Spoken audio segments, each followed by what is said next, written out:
Yang pertama, Undang-Undang Nomor 30 Tahun 2002. Sudah tadi 70%, sekali lagi saya tegaskan itu banyak survei yang mengatakan seperti survei SMRC. Apakah dengan keberadaan KPK ini masyarakat semakin percaya terhadap eksekutif kita, terhadap legislatif kita, terhadap... Yang pertama. Yang kedua, kita tidak bisa memungkiri bahwasanya KPK adalah suatu lembaga yang masih penurunan kepercayaan terhadap pemerintah itu karena pihak pemerintah terkena operasi tangkap tangan seperti dugaan korupsi dan sebagainya. Itulah.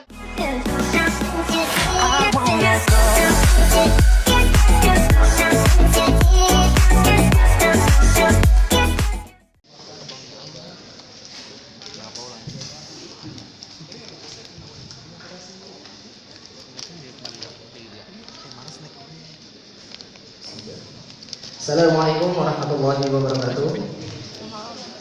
Terima kasih kepada moderator yang telah memberikan kami waktu dan menjadi yang terhormat dan para hadirin semua yang saya banggakan dan termasuk juga tim kontra. Sekarang kita masuk kepada proses selanjutnya, yaitu keberadaan KPK meningkatkan kepercayaan masyarakat Indonesia terhadap pemerintah. Kami pro terhadap KPK supaya sebagai kepercayaan masyarakat Indonesia terhadap pemerintah. Kita batasi MOS ini dalam bidang percayaan penyelidikan aliran dana, tidak dalam setiap aspek. Yang pertama, Undang-Undang Nomor 30 Tahun 2002 tentang Komisi Pemberantasan Tindak Pidana Korupsi. KPK diberi amanat melakukan pemberantasan korupsi secara profesional, intensif, dan berkesinambungan. Yang kedua, Polling Center dan ICW 2016, kepuasan KPK masyarakat kepada KPK masih stabil, yaitu 70%. Dan yang ketiga, KPK ini bersifat independen, bebas tekanan dari manapun. Maka dari itu, dengan data-data yang kami punya, kami sangat yakin bahwa KPK mempunyai kepercayaan yang sangat besar di dalam hati masyarakat Indonesia. Ingat, dalam bidang penyidikan aliran dana, tidak setiap kasus, tapi di dalam kasus penyelidikan aliran dana.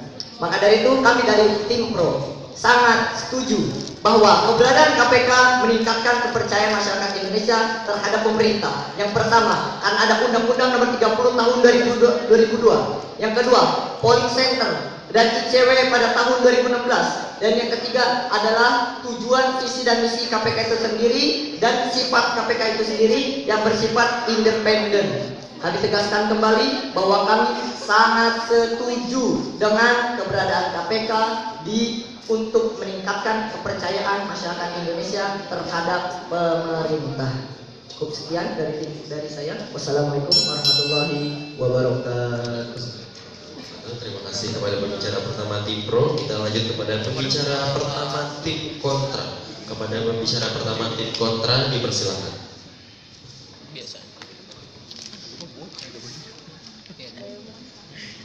Bagusan yang ini apa yang ini? Dewan Juri yang terhormat, rekan-rekan serta tim Pro yang saya banggakan. Assalamualaikum warahmatullahi wabarakatuh. Sebelumnya perkenalkan, saya Retno, pembicara satu dari tim kontra berdasarkan mosi perdebatan kita pada hari ini, yaitu kinerja KPK bisa meningkatkan kepercayaan masyarakat terhadap pemerintahan. Pertama, sebelum saya menyampaikan argumen yang akan saya paparkan, saya terlebih dahulu akan menanggapi pembicara satu dari tim Pro berdasarkan mosi ini.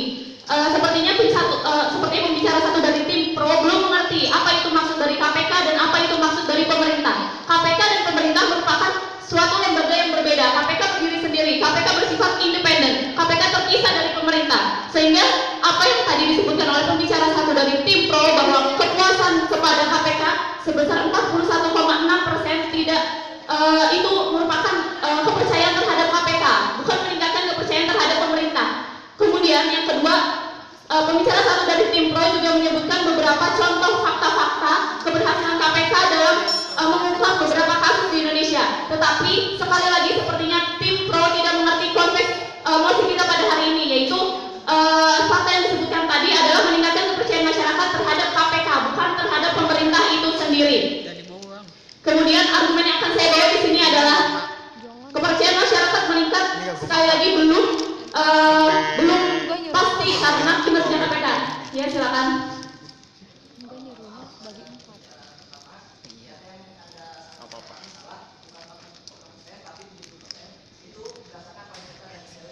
Kok dia mirip sih? Yang cowoknya. kedua tentang korupsi amanat dari pemerintah ada hubungannya.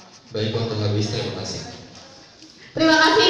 Untuk data yang disebutkan tadi 70%, sekali lagi saya tegaskan itu kuesioner atau penelitian yang telah dilaksanakan terhadap kepercayaan KPK itu sendiri, bukan terhadap pemerintah, karena KPK dan pemerintah mempunyai tempat yang berbeda. Kemudian kita melihat bahwa faktanya banyak sekali korupsi yang terjadi dilakukan oleh kalangan pemerintah itu sendiri, sehingga kepercayaan terhadap masyarakat terhadap pemerintahan itu belum sepenuhnya terjadi ketika kinerja KPK itu sendiri baik. Kemudian di sini saya ada membawakan kasus Senturi. Dari kasus Senturi, pemerintah di sini terselesaikannya lama sehingga menimbulkan anggapan bahwa di sini ada pihak lain yang terlibat di dalam KPK, sehingga korupsi yang dilakukan di Indonesia ini korupsi yang terjadi di Indonesia ini merupakan kesempatan yang bisa diambil oleh mereka-mereka yang memegang jabatan di pemerintahan, sehingga ketika terjadi korupsi yang lebih banyak dilakukan oleh pejabat pemerintahan, itu sudah menggambarkan sendiri bahwa kinerja baik KPK bukan menggambarkan kepercayaan masyarakat terhadap pemerintahan itu meningkat, tetapi kepercayaan terhadap KPK itu sendiri. Terima kasih. Wassalamualaikum warahmatullahi wabarakatuh. Terima kasih. Kita lanjut kepada pembicara kedua tim pro. Pada pembicara kedua tim pro dipersilakan.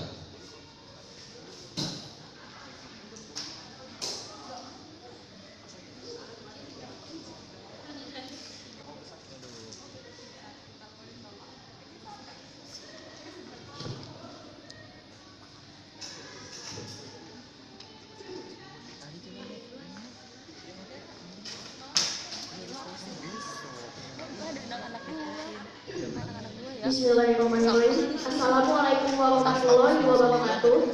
Kepada Dewan Juri yang terhormat, perkenalkan saya Revian Sabungan Gita dari pembicara kedua tim pro akan menyampaikan argumen mengenai mosi kita pada kali ini.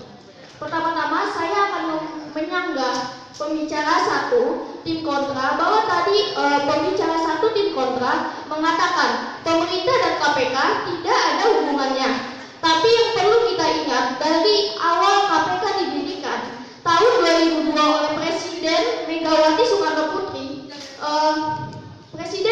Soekarno Putri yang langsung mendirikan KPK karena Presiden kita melihat bahwa institusi kejaksaan dan kepolisian saat itu terlalu kotor. KPK menjadi jawaban atau penanganan yang efektif untuk mengatasi hal tersebut. KPK menjadi salah satu institusi independen yang dipercaya untuk mengatasi hal tersebut. Terbukti dengan dibentuknya Undang-Undang Nomor 30 Tahun 2002. Undang-undang tersebut kembali lagi menguatkan bahwa Komisi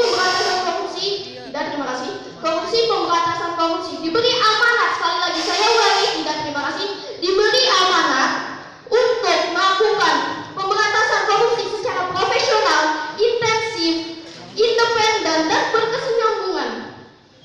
KPK merupakan lembaga negara yang harus melaksanakan tugasnya dan silakan.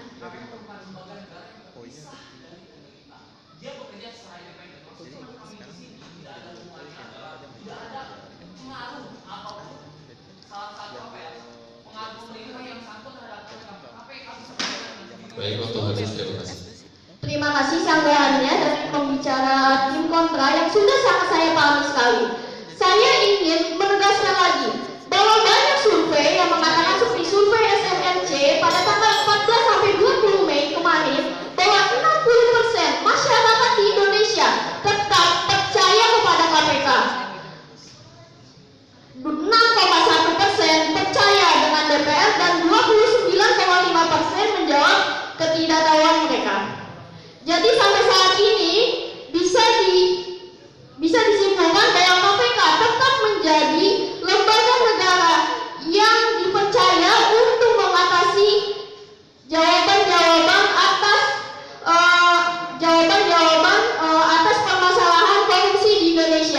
Jadi kami mengatakan, saya sebagai pembicara kedua tim pro mengatakan bahwa kami sangat setuju pada mosi kali ini. Terima kasih.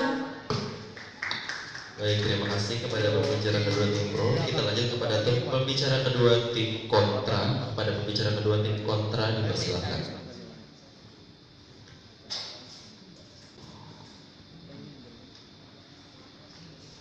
Bismillahirrahmanirrahim. Assalamualaikum warahmatullahi wabarakatuh. Perkenalkan, nama saya Cimbar Nurdin, pembicara 2 dari tim kontra.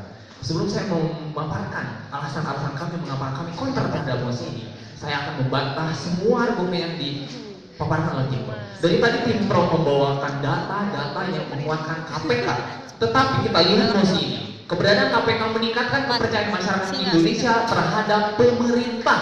Dari tadi, data-data kepercayaan masyarakat Indonesia itu terhadap KPK, bukan terhadap pemerintah. Kita tahu bahwa Indonesia menganut trias politika, eksekutif, legislatif, yudikatif.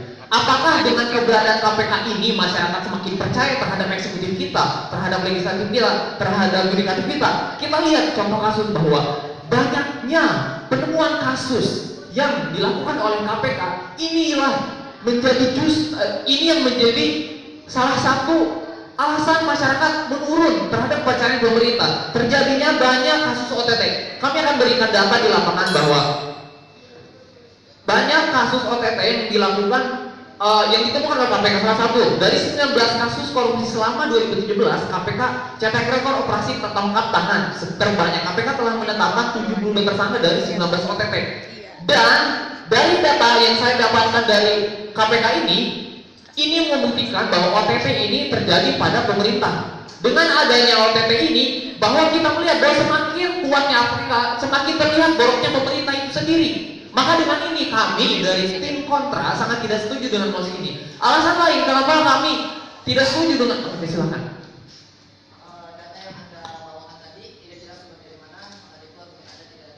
Ya, terima kasih. Saya telah menyebutkan bahwa data itu diambil dari KPK, salah satu juru bicara KPK, seperti itu. Dan Anda bisa lihat di website KPK sendiri terkait laporan-laporan tersebut. Oke, terima kasih. Alasan lain, selama ini kami lihat bahwa tim pro tidak memahami mosi ini, bahwa dengan adanya KPK ini, kepercayaan masyarakat itu justru malah semakin turun terhadap pemerintah. Kenapa? Kita lihat faktanya bahwa adanya kasus-kasus yang tidak terselesaikan oleh KPK, seperti kasus Senturi, kasus BLBI, memperlihatkan bahwa kasus-kasus tersebut di belakangnya adalah dalam pemerintah. Salah satu limitasi dari teman-teman adalah aliran dana. Kita salah satu contoh aliran dana IKTP. Salah satu tersangkanya yaitu dari pemerintah, ketua DPR itu sendiri. Ini membuktikan kinerja KPK yang menemukan kasus IKTP, aliran dana IKTP tersebut, membuat masyarakat semakin tidak percaya terhadap pemerintah. Seperti itu. Maka dari itu kami percaya bahwa KPK dengan keberadaannya, dengan menemukan berbagai kasus korupsi yang ada di Indonesia yang sangat banyak sekali, itu malah menurunkan kepercayaan masyarakat terhadap pemerintah. Karena masyarakat semakin tahu bagaimana bobroknya pemerintah itu sendiri. Seperti itu. Selanjutnya, adanya tebang pilih terhadap kasus-kasus yang dilakukan oleh KPK. Itu. Terima kasih. Baik, terima kasih kepada pembicara kedua tim kontra. Kita lanjut kepada pembicara ketiga tim pro. Kepada pembicara ketiga tim pro dipersilakan.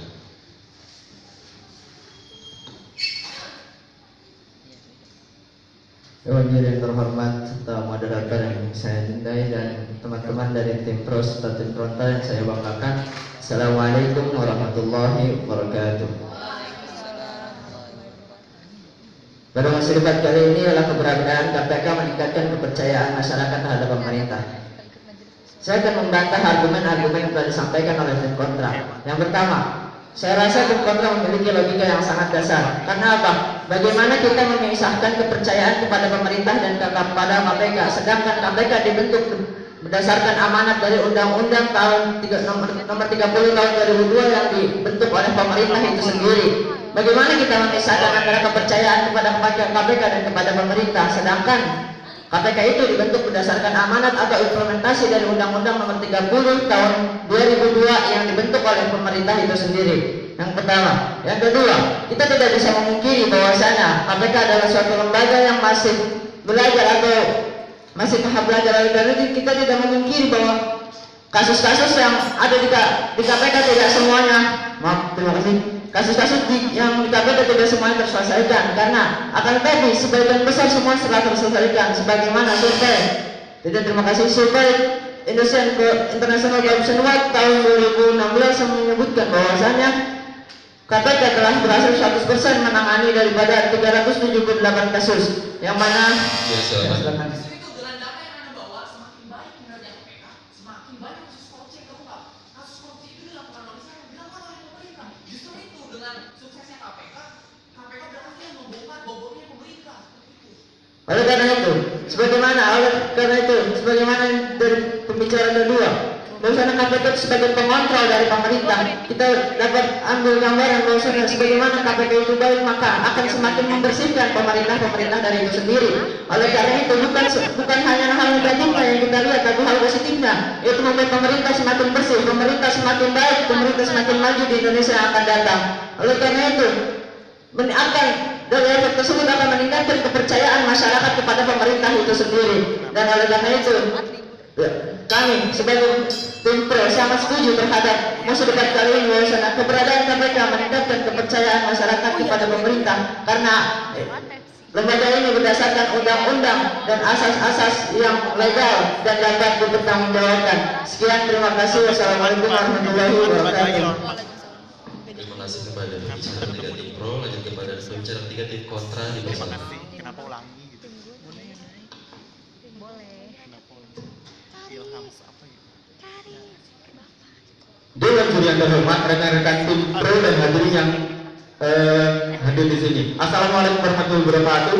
Saya pembicara ketiga dari pro akan membuktikan dua perkara dalam perdebatan kali ini. Yang pertama adalah kesalahan yang dilakukan oleh tim pro yang menyebabkan kebobrokan argumen mereka, dan yang kedua adalah fakta-fakta yang telah kami ungkapkan dari pembicara pertama dan kedua dari tim kontra. Tetapi sebelum saya mengungkap dua perkara itu, saya akan menyampaikan sanggahan-sanggahan saya terhadap apa yang telah disampaikan oleh tim pro. Yang pertama, mereka mengatakan bahwa kepuasan masyarakat terhadap KPK itu meningkat.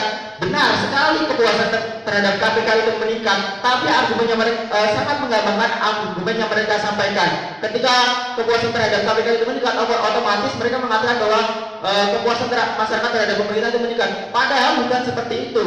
Yang terjadi di lapangan ketika masyarakat atau KPK itu mengungkap apa yang kebobrokan pemerintah, malah itulah yang menjadikan kepercayaan masyarakat terhadap pemerintah itu sangat turun. Selanjutnya, mereka mengatakan bahwa mereka mempunyai data dari SMNC, 60% masyarakat tak percaya terhadap KPK, bukan terhadap pemerintah. Dan pemerintah mempunyai banyak lembaga seperti DPR, kepolisian.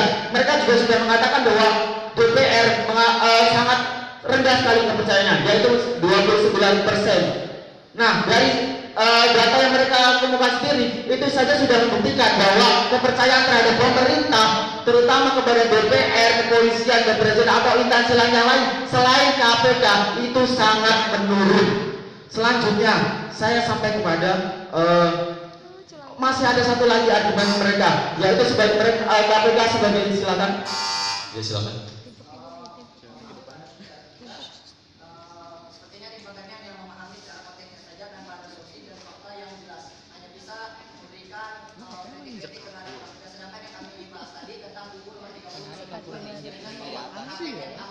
Baik, Dr. Habis, terima kasih. Ya, saya mengerti. KPK diamanatkan oleh pemerintah. Mereka mendapatkan mandat dari pemerintah, tapi dalam pelaksanaannya mereka melaksanakan secara independen, dan yang diawasi adalah pemerintah. Yang dikorek-korek kebobrokannya adalah pemerintah. Maka dari itulah turunnya pemerintah akibat keberadaan KPK ini. Mereka juga mengatakan bahwa KPK itu sebagai pengontrol. Ya, sebagai pengontrol, tapi ketika pengontrolan pemerintah itu malah menjadi mereka yang pemerintah yang sangat dikontrol oleh KPK sendiri. Nah, mereka mau mengungkapkan kesalahan dari tim pro, yaitu mereka sangat tidak memahami perbedaan antara KPK dan pemerintah, sehingga mereka berargumen bahwa ketika percaya kepada pemerintah KPK, otomatis masyarakat tidak akan percaya kepada KPK. Sedangkan dari kami sudah menyampaikan argumen-argumen tentang bagaimana kepercayaan terhadap pemerintah itu karena pihak pemerintah terkena operasi tangkap tangan seperti itu, dugaan korupsi dan sebagainya. Itulah yang menyebabkan masyarakat itu sangat tidak percaya terhadap pemerintahan ini. Sekian dari saya sebelum bicara ketiga. Wassalamualaikum warahmatullahi wabarakatuh. Waalaikumsalam. Pembicara ketiga tim kontra.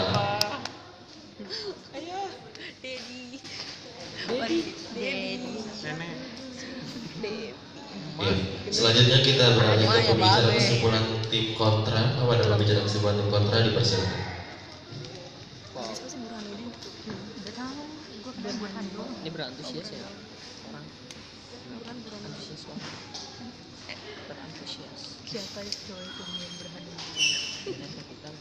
Ya, saya pembicara kesimpulan dari tim kontra.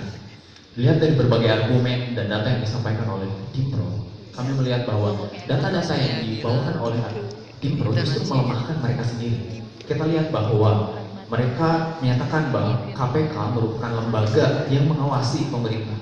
Tetapi seiring berjalannya waktu, terbongkarnya kasus-kasus korupsi yang ada di dalam tubuh pemerintah itu malah menurunkan kepercayaan masyarakat Indonesia terhadap pemerintah itu sendiri. Kepercayaan ini meningkat hanya kepada KPK. Banyaknya kasus-kasus korupsi yang diungkap oleh KPK, dan Anda bisa lihat detailnya di website KPK dalam berita harian dan kegiatan KPK yang berhasil diungkap. Dari jumlah ratusan kasus dan kasus-kasus kecil dan kasus-kasus besar yang terungkap, itu semuanya dilakukan oleh pemerintah. Dari mulai kasus Senturi, dari mulai kasus BLBI, dari mulai kasus IKTP yang sampai sekarang masih panas, ini menyebabkan masyarakat Indonesia semakin menurunkan kepercayaan terhadap pemerintah. Baik, terima kasih. Kita beralih ke pembicara kesimpulan tim pro. Pada pembicara kesimpulan tim pro dipersilakan.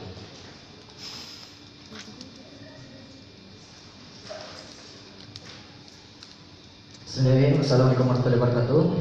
Saya Rama Maulana dari tim pro akan memberikan kesimpulan bahwasanya tim kontra bisa menangkan perdebatan ini apabila dapat menembus argumen kami berdasarkan data yang jelas, bukan hanya argumen semata.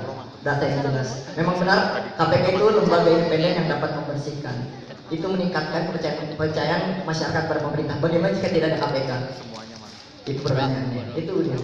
Dan tim kontra ini hanya memberikan kritik saja tanpa ada solusi, tanpa ada data yang jelas. Maka itu kami simpulkan bahwa walaupun KPK berdiri sendiri, bukan berarti hanya masyarakat percaya kepada KPK saja, tapi KPK dibentuk pemerintah untuk membersihkan orang-orang yang nakal di dalam pemerintah. Maka dari itu masyarakat bisa lebih percaya dengan KPK, termasuk dengan pemerintah yang mengamanatkan kepada KPK tersebut. Demikian dari tim pro. Wassalamualaikum warahmatullahi wabarakatuh.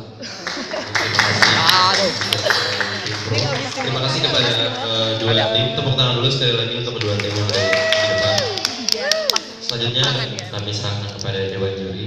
Pada Dewan Juri dipersilakan. Baik, terima kasih. Luar biasa untuk tim pro dan tim kontra. Tadi saya hanya agak janggal terkait dengan independen. Konsep dari independen itu apa sih? Terkait dengan KPK. Kalau memang mau independen, tadi sudah dijelaskan tentang tim kontra ya, terkait dengan trias ya, baik itu eksekutif maupun legislatif. Nah itu bagaimana dengan peran ketiga itu? Kalau memang mau independen ya, KPK ini bisa saja dibentuk oleh rakyat gitu, itu benar-benar independen. Tetapi kalau misalkan masih ada trias politik itu, saya rasa keindependenannya itu juga masih diragukan lagi gitu. Cukup, terima kasih. Mungkin ada yang tambahan lagi? Siapa? Sedikit tambahan dari saya. Gimana ya? Kalau saya melihat kayaknya ada apa ya? Ada kesalahpahaman mungkin ya di antara kedua tim. Gitu ya. Maksud seperti ini. Maksud kita kan adalah keberadaan KPK meningkatkan kepercayaan masyarakat Indonesia terhadap pemerintah. Acuan itu kan pemerintah. Nah, tim pro berarti kan dia setuju kalau adanya KPK, masyarakat jadi percaya kan sama pemerintah. Nah, bagaimana? Maksudnya, jadi masyarakat tuh banyak gitu ya anggota KPK juga yang sebenarnya tertangkap korupsi ya. Nah, ada kasus-kasus di anggota KPK itu sendiri. Nah, jadi kalau misalnya anggota KPK kalian, tim pro bisa menjabarkan misalnya banyak anggota KPK itu tertangkap korupsi kasus ini, bahkan ketua KPK itu tertangkap korupsi, berarti masyarakat percaya sama pemerintah seperti itu. Nah, kalau tim kontranya berarti tadi membeberkan kebobrokan, ibaratnya dari sisi pemerintahnya yang banyak kasusnya, seperti itu kan? Iya. Tadi ada beberapa yang memang kalau saya lihat ada kayak kesalahpahaman gitu ya, atau ya ada yang kurang pas gitu ya, seperti itu sih paling. Sisanya tadi bisa aja tadi kan KPK tuh ada case politika gitu kan. Tapi bagaimana peran dengan ketiganya itu dan seterusnya itu deh. Itu mungkin harus digali lebih dalam lagi ya. Terima kasih. Terima kasih kepada Dewan Juri dan terima kasih kepada tim pro.